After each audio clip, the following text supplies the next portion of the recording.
लीजिए सुनिए प्रेमचंद की लिखी कहानी दुस्साहस। वाचन समीर गोस्वामी का है। लखनऊ की नौबस्ते मोहल्ले में एक मुंशी मैकुलाल मुख्तार रहते थे। बड़े उदालू दयालु और सज्जन पुरुष थे। अपने पेशे में इतने कुशल थे कि ऐसा बिरला ही कोई मुकदमा होता था जिसमें वो किसी न किसी पक्ष की ओर से न रखे जाते हों। साधु संतों से भी उन्हें प्रेम था। उनके सत्संग से उन्होंने कुछ तत्व ज्ञान और कुछ गांजे चरस का अभ्यास प्राप्त कर लिया था। रही शराब, ये उनकी कुल प्रथा थी। शराब के नशे में वो कानूनी मसौदे खूब लिखते थे। उनकी बुद्धि प्रज्वलित हो जाती थी। गांजे और चरस का प्रभाव उनके ज्ञान पर पड़ता था। दम लगाकर वो वैराग्य और ध्यान में तल्लीन हो जाते थे। मोहल्ले वालों पर उनका बड़ा रौब था, लेकिन ये उनकी कानूनी प्रतिभा का नहीं, उनकी उदार सज्जनता का फल था। मोहल्ले के इक्केवान, ग्वाले और कहार उनके आज्ञाकारी थे। 100 काम छोड़कर उनकी खिदमत करते थे। उनकी मध्यजनित उदारता ने सबों को वशीभूत कर लिया था। वो नित्य कचहरी से आते ही अलगू कहार के सामने 2 रुपए फेंक देते थे। कुछ कहने सुनने की जरूरत न थी। अलगू इसका आशय समझता था। शाम को शराब की एक बोतल और कुछ गांजा तथा चरस मुंशी जी के सामने आ जाता था। बस महफिल जम जाती। यार लोग आ पहुंचते। एक ओर मुवक्किलों की कतार बैठती, दूसरी ओर सहवासियों की। वैराग और ज्ञान की चर्चा होने लगती। बीच बीच में मुवक्किलों से भी मुकदमे की 1-2 बातें कर लेते। 10 बजे रात को वो सभा विसर्जित होती थी। मुंशी जी अपने पेशे और ज्ञान चर्चा के सिवा और कोई दर्द सिर मोल न लेते थे। देश के किसी आंदोलन, किसी सभा, किसी सामाजिक सुधार से उनका संबंध न था। इस विषय में वे सच्चे विरक्त थे। बंग भंग हुआ, नरम गरम दल बने, राजनीतिक सुधारों का आविर्भाव हुआ, स्वराज्य की आकांक्षा ने जन्म लिया, आत्मरक्षा की आवाज़ें देश में गूंजने लगीं। किंतु मुंशी जी की अविरल शांति में जरा भी विघ्न न पड़ा। अदालत और शराब के सिवा वो संसार की सभी चीज़ों को माया समझते थे, सभी से उदासीन रहते थे। चिराग जल चुके थे। मुंशी मैकुलाल की सभा जम गई थी। उपासकगण जमा हो गए थे। अभी तक मदरा देवी प्रकट न हुई थी। अलगू बाजार से न लौटा था। सब लोग बार बार उत्सुक नेत्रों से ताक रहे थे। एक आदमी बरामदे में प्रतीक्षा स्वरूप खड़ा था। 2-3 सज्जन टोह लेने के लिए सड़क पर खड़े थे, लेकिन अलगू नजर न आता था। आज जीवन में पहला अवसर था कि मुंशी जी को इतना इंतजार खींचना पड़ा। उनकी प्रतीक्षाजनक उद्विग्नता ने गहरी समाधि का रूप धारण कर लिया। ना कुछ बोलते थे, ना किसी ओर देखते थे। समस्त शक्तियां प्रतीक्षा बिंदु पर केंद्रीभूत हो गईं। अकस्मात सूचना मिली कि अलगू आ रहा है। मुंशी जी जाग पड़े। सहवासी गण खिल गए। आसन बदलकर संभल बैठे। उनकी आंखें अनुरक्त हो गई। आशामय विलंब आनंद को और बढ़ा देता है। एक क्षण में अलगू आकर सामने खड़ा हो गया। मुंशी जी ने उसे डांटा नहीं, ये पहला अपराध था। इसका कुछ न कुछ कारण अवश्य होगा। दबे हुए उत्कंठा युक्त नेत्रों से अलगू के हाथ की ओर देखा। बोतल न थी। विस्मय हुआ, विश्वास न आया। फिर गौर से देखा, बोतल न थी। ये अप्राकृतिक घटना थी, पर इस पर उन्हें क्रोध न आया। नम्रता के साथ पूछा, बोतल कहाँ है? अलगू, आज नहीं मिली। मैकुलाल, ये क्यों? अलगू, दुकान के दोनों नाके रोके हुए सुराज वाले खड़े हैं, किसी को उधर जाने ही नहीं देते। अब मुंशी जी को क्रोध आया। अलगू पर नहीं, स्वराज्य वालों पर। उन्हें मेरी शराब बंद करने का क्या अधिकार है? तर्क भाव से बोले, तुमने मेरा नाम नहीं लिया? अलगू, बहुत कहा, लेकिन वहां कौन किसी की सुनता था।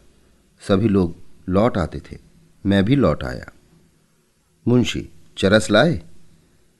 अलगू, वहां भी यही हाल था। मुंशी, तुम मेरे नौकर हो या स्वराज्य वालों के? अलगू, मुंह में कालिख लगवाने के लिए थोड़े ही नौकर हूं।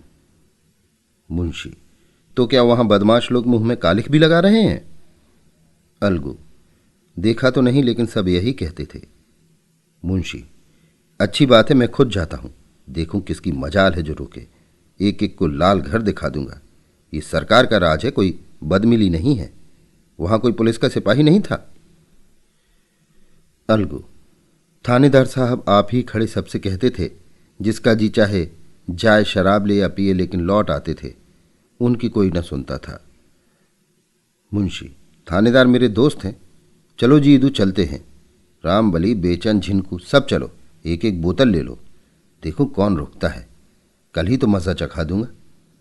मुंशी जी अपने चारों साथियों के साथ शराब खाने की गली के सामने पहुंचे तो वहां बहुत भीड़ थी। बीच में दो सौम्य मूर्तियां खड़ी थीं। एक मौलाना जामिन थे, जो शहर के मशहूर मुजतहिद थे। दूसरे स्वामी घनानंद थे, जो वहां की सेवा समिति के संस्थापक और प्रजा के बड़े हितचिंतक थे। उनके सम्मुख ही थानेदार साहब कई कांस्टेबलों के साथ खड़े थे। मुंशी जी और उनके साथियों को देखते ही थानेदार साहब प्रसन्न होकर बोले, आइए मुख्तार साहब, क्या आज आप ही को तकलीफ करनी पड़ी? ये चारों आप ही के हमराह हैं ना? मुंशी जी बोले, जी हाँ, पहले आदमी भेजा था, वो नाकाम वापस गया। सुना आज यहाँ हड़बोंग मची हुई है, स्वराज्य वाली किसी को अंदर जाने ही नहीं देते। थानेदार, जी नहीं, यहाँ किसकी मजाल है जो किसी के काम में हाजिर हो सके। आप शौक से जाइए, कोई चूं तक नहीं कर सकता। आखिर मैं यहाँ किस लिए हूँ? मुंशी जी ने गौरवोन्मत्त दृष्टि से अपने साथियों को देखा और गली में घुसे कि इतने में मौलाना जामिन ने ईदू से बड़ी नम्रता से कहा, दोस्त, ये तो तुम्हारी नमाज का वक्त है, यहाँ कैसे आए? क्या इसी दीनदारी के बल पर खिलाफत का मसला हल करेंगे? ईदू के पैरों में जैसे लोहे की बेड़ी पड़ गई। लज्जित भाव से खड़ा भूमि की ओर ताकने लगा। आगे कदम रखने का साहस न हुआ। स्वामी घनानंद ने मुंशी जी और उनके बाकी तीनों साथियों से कहा, बच्चा, ये पंचामृत लेते जाओ, तुम्हारा कल्याण होगा। झिनकू, रामबली और बेचन ने अनिवार्य भाव से हाथ फैला दी और स्वामी जी से पंचामृत लेकर पी गए। मुंशी जी ने कहा, इसे आप खुद पी जाइए, मुझे जरूरत नहीं। स्वामी जी उनके सामने हाथ जोड़कर खड़े हो गए और विरोध भाव से बोले, इस भिक्षुक पर आज दया कीजिए, उधर ना जाइए। लेकिन मुंशी जी ने उनका हाथ पकड़कर सामने से हटा दिया और गली में दाखिल हो गए। उनके तीनों साथी स्वामी जी के पीछे सिर झुकाए खड़े रहे। मुंशी, रामबली, झिनकू आते क्यों नहीं? किसकी ताकत है कि हमें रोक सके? झिनकू, तुम ही काहे नहीं लौट आवत हो? साधु संतन की बात माने का होत है। मुंशी, तो इसी हौसले पर घर से निकले थे? रामबली, निकले थे कि कोई जबरदस्ती रोकेगा तो उससे समझेंगे। साधु संतों से लड़ाई करने थोड़े ही चले थे। मुंशी, सच कहा है, गंवार भेड़ होते हैं। बेचन, आप शेर हो जाएं, हम भेड़ ही बने रहेंगे। मुंशी जी अकड़ते हुए शराब खाने में दाखिल हुए। दुकान पर उदासी छाई हुई थी। कलवार अपनी गद्दी पर बैठा ऊँघ रहा था। मुंशी जी की आहट पाकर चौंक पड़ा। उन्हें तीव्र दृष्टि से देखा मानो ये कोई विचित्र जीव है। बोतल भर दी और ऊँघने लगा। मुंशी जी गली के द्वार पर आए तो अपने साथियों को न पाया। बहुत से आदमियों ने उन्हें चारों ओर से घेर लिया और निंदा सूचक बोलियां बोलने लगे। एक ने कहा, दिलावर हो तो ऐसा हो। दूसरा बोला, शर्मचे कुत्तिस्त की पेशे मर्दा विवाद, यानी मर्दों के सामने लज्जा नहीं आ सकती। तीसरा बोला, है कोई पुराना पियक्कड़, पक्का लतियल। इतने में थानेदार साहब ने आकर भीड़ हटा दी। मुंशी जी ने उन्हें धन्यवाद दिया और घर चले। एक कांस्टेबल भी रक्षार्थ उनके साथ चला। मुंशी जी के चारों मित्रों ने बोतल फेंक दी और आपस में बातें करते हुए चले। झिनकू, एक बेर हमारे कब बेगार में पकड़ जात रहे तो यही स्वामी जी चपरासी से कह सुन के छुड़ाए दियन रहा। रामबली, पिछले साल जब हमारे घर में आग लगी थी तब भी तो यही सेवा समिति वालों को लेकर पहुंच गए थे, नहीं तो घर में एक सूत न बचता। बेचन, मुख्तार अपने सामने किसी को गिनते ही नहीं। आदमी कोई बुरा काम करता है तो छिपके करता है, ये नहीं कि बेहयाई पर कमर बांध ले। झिनकू, भाई पीठ पीछे को की बुराई ना करे चाहिए, और जौन को छोए पर आदमी बड़ा अकबाली हो। उतने आदमियन के बीच में कैसा घुसत चला गवा। रामबली, ये कोई अकबाल नहीं है, थानेदार ना होता तो आटे दाल का भाव मालूम हो जाता। बेचन, मुझे तो कोई 50 रुपये देता तो भी गली में पैर न रख सकता, शर्म से सिर ही नहीं उठता था। ईदू, उनके साथ आकर आज बड़ी मुसीबत में फंस गया। मौलाना जहां देखेंगे वहां आड़े हाथों लेंगे। दीन के खिलाफ ऐसा काम क्यों करें कि शर्मिंदा होना पड़े। मैं तो आज मारे शर्म के गड़ गया। आज तौबा करता हूं, अब इसकी तरफ आंख उठाकर भी न देखूंगा। रामबली, शराबियों की तौबा कच्चे धागे से मजबूत नहीं होती। ईदू, अगर फिर कभी मुझे पीते देखना तो मुंह में कालिख लगा देना। बेचैन, अच्छा तो इसी बात पर आज से मैं इसे छोड़ता हूं। अब पीऊं तो गौ रक्त बराबर। झिनकू, तो का हम ही सबसे पापी हन? फिर कभू जो हमका पियत देखियो, बिठाए के 50 जूता लगायो। रामबली, अरे जा, अभी मुंशी जी बुलाएंगे तो कुत्ते की तरह दौड़ते हुए जाओगे। झिनकू, मुंशी जी के साथ बैठे देखियो सो जूता लगायो। जिनके बात में फर्क है उनके बाप में फर्क है। रामबली, तो भाई मैं भी कसम खाता हूं कि आज से गांठ के पैसे निकाल कर न पीऊंगा। हाँ, मुफ्त की पीने में इनकार नहीं। बेचन, गांठ के पैसे तुमने कभी खर्च किए हैं? इतने में मुंशी मैकूलाल लपके हुए आते दिखाई दिए। यद्यपि वो बाजी मारकर आए थे, मुख पर विजय गर्व की जगह खिसियाना पन छाया हुआ था। किसी अव्यक्त कारणवश वो इस विजय का हार्दिक आनंद न उठा सकते थे। हृदय के किसी कोने में छिपी हुई लज्जा उन्हें चुटकियां ले रही थी। वो स्वयं अज्ञात थे, पर उस दुस्साहस का खेद उन्हें व्यथित कर रहा था। रामबली ने कहा, आइए मुख्तार साहब, बड़ी देर लगाई। मुंशी, तुम सबके सब गावदी ही निकले, एक साधु के चकमे में आ गए। रामबली, इन लोगों ने तो आज से शराब न पीने की कसम खा ली है। मुंशी, ऐसा तो मैंने मर्द ही नहीं देखा जो एक बार इसके चंगुल में फंस कर निकल जाए। मुंह से बकना दूसरी बात है। ईदू, जिंदगी रही तो देख लीजिएगा। झिनकू, ताना पानी तो को उसे ना ही छूट सकत, और बात अन का जब मन में आवे छोड़ दो, बस चोट लग जाए का चाहिए। नशा खाए बिना को मर नहीं जात है। मुंशी, देखूंगा तुम्हारी बहादुरी भी। बेचन, देखना क्या है, छोड़ देना कोई बड़ी बात नहीं। यही ना होगा कि 2-4 दिन जी सुस्त रहेगा। लड़ाई में अंग्रेज़ों ने छोड़ दिया था, जो इसे पानी की तरह पीते हैं, तो हमारे लिए कोई मुश्किल काम नहीं। यही बातें करते हुए लोग मुख्तार साहब के मकान पर आ पहुंचे। दीवान खाने में सन्नाटा था। मुवक्किल चले गए थे, अलगू पड़ा सो रहा था। मुंशी जी मसनद पर जा बैठे और अलमारी से गिलास निकालने लगे। उन्हें अभी तक अपने साथियों की प्रतिज्ञा पर विश्वास न आता था। उन्हें पूरा यकीन था कि शराब की सुगंध और लालिमा देखते ही सबों की तौबा टूट जाएगी। जहां मैंने ज़रा बढ़ावा दिया वहीं सब के सब आकर डट जाएंगे और महफिल जम जाएगी। जब ईदू सलाम करके चलने लगा और झिनकू ने अपना डंडा संभाला तो मुंशी जी ने दोनों हाथ पकड़ लिए और बड़े मृदुल शब्दों में बोले, यारो, यूं साथ छोड़ना अच्छा नहीं। आओ जरा आज इसका मजा तो चखो, खास तौर पर अच्छी है। मुंशी, अजी आओ तो, इन बातों में क्या धरा है। ईदू, आप ही को मुबारक रहे, मुझे जाने दीजिए। झिनकू, हम तो भगवान चाहें तो एक नियर न जा। जूता कौन खाए। ये कहकर दोनों अपने अपने हाथ छुड़ाकर चले गए। तब मुख्तार साहब ने बेचैन का हाथ पकड़ा जो बरामदे से नीचे उतर रहा था। बोले, बेचैन, क्या तुम भी बेवफाई करोगे। बेचैन, मैंने तो बड़ी कसम खाई है, जब एक बार इसे गौ रक्त कह चुका तो फिर इसकी ओर ताक भी नहीं सकता। कितना ही गया बीता हूं तो क्या गौ रक्त की लाज भी ना रखूंगा। अब आप भी छोड़िए, कुछ दिन राम राम कीजिए, बहुत दिन तो पीते हो गए। ये कहकर वो भी सलाम करके चलता हुआ अब अकेले रामबली रह गया।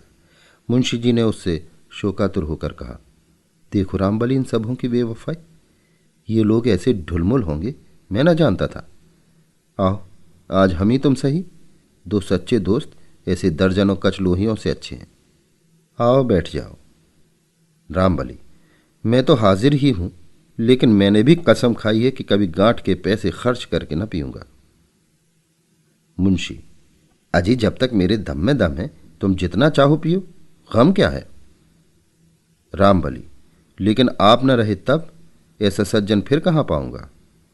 मुंशी, अजी तब देखी जाएगी, मैं आज मरा थोड़े ही जाता हूं। रामबली, जिंदगी का कोई एतबार नहीं, आप मुझसे पहले जरूर ही मरेंगे, तो उस वक्त मुझे कौन रोज पिलाएगा, तब तो छोड़ भी ना सकूंगा। इससे बेहतर यह है कि अभी से फिक्र करूं। मुंशी, यार ऐसी बातें करके दिल ना छोटा करो। आओ बैठ जाओ, एक ही गिलास ले लेना। रामबली, मुख्तार साहब, अब ज़्यादा मजबूर न कीजिए। जब ईदू और झिनकू जैसी लतियों ने कसम खा ली जो औरतों के गहने बेच बेच पी गए और निरे मूर्ख हैं, तो मैं इतना निर्लज्ज नहीं हूं कि इसका गुलाम बना रहूं। स्वामी जी ने मेरा सर्वनाश होने से बचाया है, उनकी आज्ञा मैं किसी तरह नहीं टाल सकता। ये कहकर रामबली भी विदा हो गया। मुंशी जी ने प्याला मुंह से लगाया, लेकिन दूसरा प्याला भरने से पहले उनकी मध्य आतुरता गायब हो गई थी। जीवन में ये पहला अवसर था कि उन्हें एकांत में बैठकर दवा की भांति शराब पीनी पड़ी।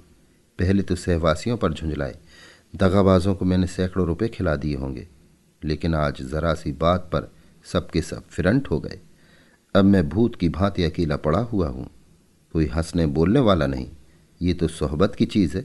जब सोहबत का आनंद ही न रहा तो पीकर खाट पर पड़े रहने से क्या फ़ायदा।